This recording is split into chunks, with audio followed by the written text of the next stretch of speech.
12টি সময় আছে দোয়া কবুলের জন্য। কয়টি সময় আছে? 12টি সময়, মুহূর্ত আছে, যে মুহূর্তগুলোতে দোয়া করলে কি হয়? দোয়া কবুল হয়। নাম্বার 1, হাজী সাহেব যখন হজ করে তখন। নাম্বার 2, ওমরাকারী ব্যক্তি যখন ওমরা করে তখন।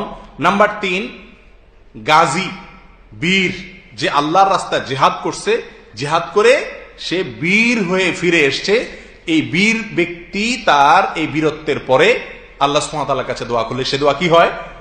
কবুল হয়। এবং এ বিষয়ে সুনান আবু দাউদ এবং অন্যান্য হাদিসের কিতাবে বিস্তারিত হাদিসে আসছে। নাম্বার 4, আজানের সময় দোয়া করলে কি হয়? দোয়া কবুল হয়। নাম্বার 5, যুদ্ধের সময় দোয়া করলে দোয়া কবুল হয়। নাম্বার 6, বৃষ্টি যখন পড়ে, বৃষ্টি নাজিলের সময় দোয়া করলে কি হয়? দোয়া কবুল হয়। এই বিষয়ে আবু দাউদে সাহল ইবনে সাদ রাদিয়াল্লাহু আনহু থেকে একটা বিস্তারিত হাদিস এসেছে। নাম্বার 7, কোন ব্যক্তি যদি রাত্রে ওযু অবস্থায় থাকে, পবিত্র অবস্থায় থাকে এবং আল্লাহ জিকির করতে থাকে, ওই অবস্থায় সে দোয়া করলে দোয়া কবুল হয়। এবং এই বিষয়ে মুসনাদে আহমদ ইবনে হাম্বলে হাদিস আসছে। নাম্বার 8, রাতের শেষ ভাগে, ভোর রাতে যদি কেউ উঠে আল্লাহর কাছে দোয়া করে, এই সময় দোয়া কবুল হয়। এই বিষয়ে সহিহ বুখারীর বিখ্যাত হাদিস আছে, আমরা জানি নবী আলাইহিস সাল্লাতু ওয়াস সালাম বলেছেন, ভোর রাত যখন হয় আল্লাহ তাআলা দুনিয়ার আসমানে আসেন, এসে বান্দাকে ডাকতে থাকেন, তোমাদের কোনো চাওয়া আছে কিনা পেশ করো, আমি চাওয়া মঞ্জুর করব। তাহলে ভোর রাতে দোয়া করলে দোয়া কবুল হয়। নাম্বার 9, জুমার দিন, আগামীকালকে শুক্রবার, এই শুক্রবারে জুমার দিনে একটা সময় আছে যে সময় দোয়া কবুল হয়। কোন সময় সেটা হাদিসে নির্দিষ্ট করে বলা হয় নাই। মুহাদ্দিসিন ইকরাম এক একজন এক একটা মন্তব্য যার যার ধারণা অনুযায়ী করেছেন। কেউ বলেছেন আসরের পরে, কেউ বলেছেন জুমার আগে পরে, বিভিন্ন সময়। কিন্তু একজন মুমিনের এই শুক্রবারের পুরো সময়টাকে চলতে ফিরতে কাজের ফাঁকে আল্লাহর কাছে মনে মনে কি করা উচিত? দোয়া করা উচিত। কারণ একটি সময় আছে দোয়া কবুল হয়, এটা কোন সময় আমরা কেউ জানি না। নাম্বার 10, লাইলাতুল কদরে দোয়া করলে কি হয়? দোয়া কবুল হয়। আমাদের আয়েশা রাদিয়াল্লাহু তাআলা আনহা, তিরমিজি এবং অন্যান্য হাদিসে কিতাবে বর্ণিত হয়েছে যে তিনি নবী আলাইহিস সাল্লাতু ওয়াস সালামকে বলেছেন, ইয়া রাসূলুল্লাহ, যদি আমি লাইলাতুল কদর পেয়ে যাই আল্লাহর কাছে, আমি কি চাইবো, কি বলবো? তাহলে তিনি দোয়া কবুল করার জন্য ভাষা জানতে চাচ্ছেন নবী আলাইহিস সাল্লাতু ওয়াস সালামের কাছে। তার মানে এই সময় দোয়া করলে দোয়া কবুল হয়। নবী আলাইহিস সাল্লাতু ওয়াস সালামও তাকে ভাষা শিখিয়ে দিয়েছেন, আল্লাহুম্মা ইন্নাকা আফুউন কারীম তুহিব্বুল আফওয়া ফাফু আন্নি। এই দোয়া করিও, আল্লাহ আপনি দয়ালু, আপনি ক্ষমাশীল, আপনি করিম, অতএব আমাকে ক্ষমা করুন। তাহলে লাইলাতুল কদরে এই সময় দোয়া করলে, এই রাতে দোয়া করলে কি হয়? দোয়া কবুল হয়। নাম্বার 11, আজান এবং একামতের মধ্যবর্তী যে জায়গাটা, আমরা বেশিরভাগ টয়লেটে পড়ে থাকি, এই টাইমটাতে দোয়া করলে কি হয়? দোয়া কবুল হয়। নাম্বার 12, 5 ওয়াক্ত সালাতের একেবারে শেষ ভাগে এসে দোয়া করলে দোয়া কবুল হয়। দোয়া মাসুরা পড়ি না আমরা আত্মায়াত দুরুদের পরে? এই দোয়া মাসুরার জায়গায় শুধুমাত্র দোয়া মাসুরা আল্লাহুম্মা ইন্নী যালামতু নাফসি না, এখানে রব্বিরহামহুমা পড়তে পারেন, রব্বানা আতিনা ফিদ দুনিয়া পড়তে পারেন, যে কোনো দোয়া আপনি এই জায়গায় পড়তে পারেন। দোয়া জায়গা, এই জায়গা হলো দোয়া কবুলের জায়গা। কেউ কেউ বলেছেন সালাতের শেষে। এই হলো মোট 12টি জায়গা, যে জায়গাগুলোতে কি হয় ভাই? দোয়া কবুল হয়। 4 অবস্থায় দোয়া কবুল হয়। এবার আসি অবস্থায়। 4টা অবস্থা আছে যে অবস্থায় কি হয়? দোয়া কবুল হয়। নাম্বার 1, সফর অবস্থায় দোয়া কবুল হয়। কি অবস্থায় দোয়া কবুল হয় ভাই? সফর অবস্থায়। ইবনে মাজাহ আবু হুরায়রা রাদিয়াল্লাহু তাআলা বর্ণিত হাদিসে আসছে, নবী সাল্লাল্লাহু আলাইহি ওয়াসাল্লাম বলেছেন, সালাতু দাওয়াতুন ইউস্তাজাবু লাহুন্না লা শাক্কা ফিহিন্না। 3টা দোয়া কবুল হয়, কোনো সন্দেহ নাই। তার ভিতরে একটা দোয়া হলো দাওয়াতুল মুসাফির। কার দোয়া ভাই? মুসাফির ব্যক্তির দোয়া। আপনি যখন সফরে থাকবেন তখন আল্লাহর কাছে মনে মনে কি করতে থাকেন? দোয়া করেন। আমরা সাধারণত সফর করলে ওই সময় আল্লাহর অবাধ্যতা আরো বেশি করি, গান বাজনা ফুর্তি ফাট্টা করতে করতে সফর করি, ঠিক না বেঠিক? বিমানে উঠলে আগে হেডফোন লাগায় নিয়া, ইয়ারফোন লাগায় নিয়া এরপরে গান শুনতে শুনতে বিমানে যাই, ঠিক না বেঠিক? গায়েতে উঠলে বলি সুপারভাইজার সাহেব হিন্দি গান লাগাই দেন, জাগানাকা গান লাগাই দেন, ঠিক না বেঠিক?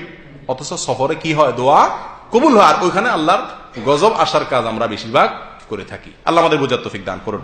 তাহলে প্রথম হলো সফরের দোয়া, সফরের সময় প্রথম হলো তাহলে মুসাফিরের দোয়া, সফর অবস্থা কবুল হয়। নাম্বার 2, রোজাদার ব্যক্তির দোয়া, রোজা অবস্থা কি হয়? কবুল হয়। ইবনে মাজাহ এই সম্পর্কে বর্ণিত হাদিসে আসছে, নবী সাল্লাল্লাহু আলাইহি ওয়াসাল্লাম বলেছেন, ইন্নালিস সাইমি ইনদা ফিতরিহি লা দাওয়া মা তুরাদ। ইফতারের আগে পর্যন্ত রোজাদার ব্যক্তির দোয়া কি হয়? দোয়া কবুল হয় এবং ফেরত দেওয়া হয় না।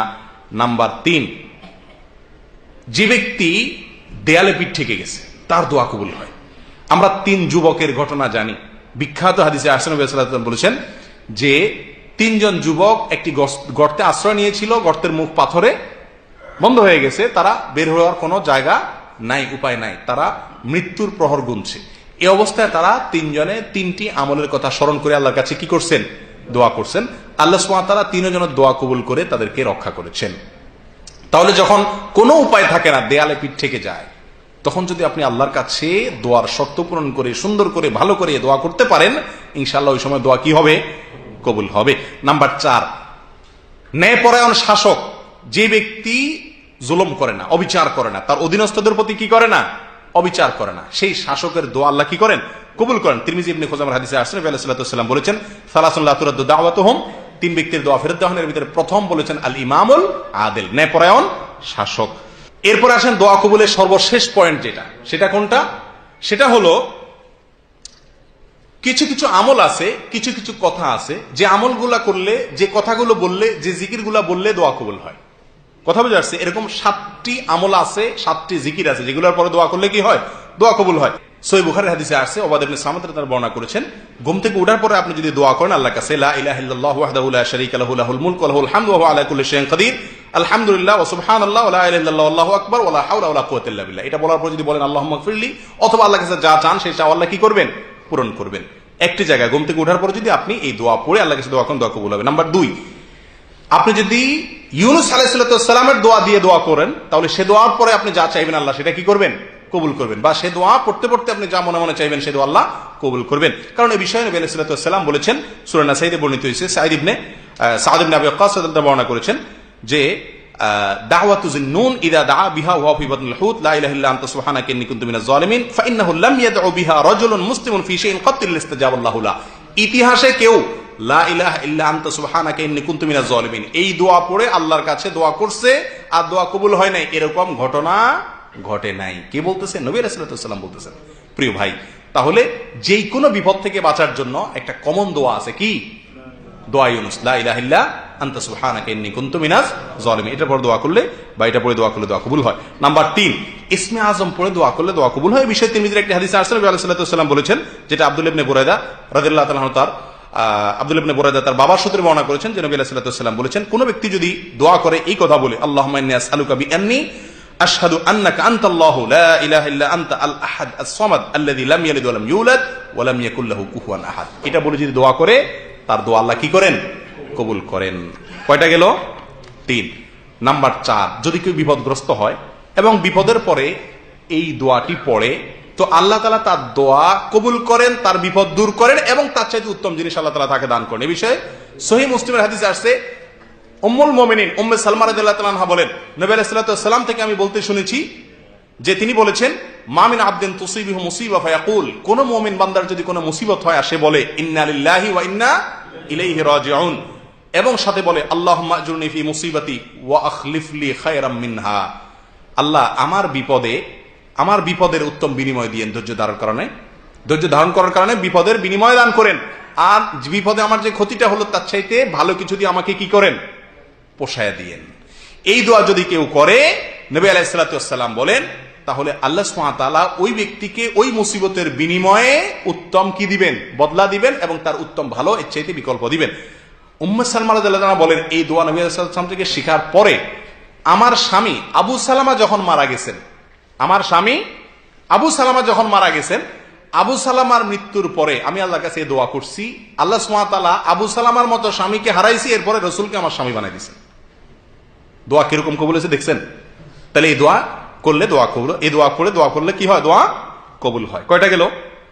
4টা। নাম্বার 5, আল্লাহর কাছে যে ব্যক্তি জিকির করে বেশি বেশি, তার দোয়া কি হয়? ওই জিকিরের পরে দোয়া করলে দোয়া কবুল হয়। এই বিষয়ে হাদিসে আসছে সালাতুন লা ইউরাদ্দু দুআউহুম, এর ভিতরে আসছে ব্যক্তি আল্লাহকে বেশি বেশি জিকির করে তারপর দোয়া করলে দোয়া কবুল হয়। 6 নম্বর, কোরআন তেলাওয়াতের পরে দোয়া করলে দোয়া কবুল হয়। যদিও এই বিষয়ে কয়েকটা হাদিস বর্ণিত হয়েছে, এর ভিতরে বেশিরভাগ হাদিসগুলাই জয়ীফ, কিন্তু একটা হাদিস আছে কিছুটা প্রমাণযোগ্য, যেটাকে আল্লামা আলবানী রাহমাতুল্লাহ সহ অনেকে হাসান বলেছেন। সেই হাদিসের আলোকে বোঝা যায় যে কোরআন তেলাওয়াতের পরে দোয়া করলেও দোয়া কবুল হয়, কিন্তু আনুষ্ঠানিক কোনো দোয়া নাই, হুজুর দিয়ে দোয়া করানোর কোনো সিস্টেম নাই, এবং গতানুগতিক কোনো দোয়া যেগুলো আমাদের সমাজে প্রচলিত আছে এগুলোর কোনো ভিত্তি নেই। নাম্বার 7, জমজমের পানি দোয়া পান করার পরে দোয়া করলে বা চাইলে সেটা কি হয়? দোয়া কবুল হয়। ইবনে মাজাহ হাদিসে আসছে, নবী আলাইহিস সাল্লাম বলেছেন, মা ও জমজম লিমা শুরিবালা, জমজম পানি পান করার পরে আপনি বা পান করার সময় যে উদ্দেশ্যে আপনি পান করেন, যে চাওয়া আপনি আল্লাহর কাছে পেশ করেন, সেটা আল্লাহ তাআলা কি করেন? পূরণ করেন।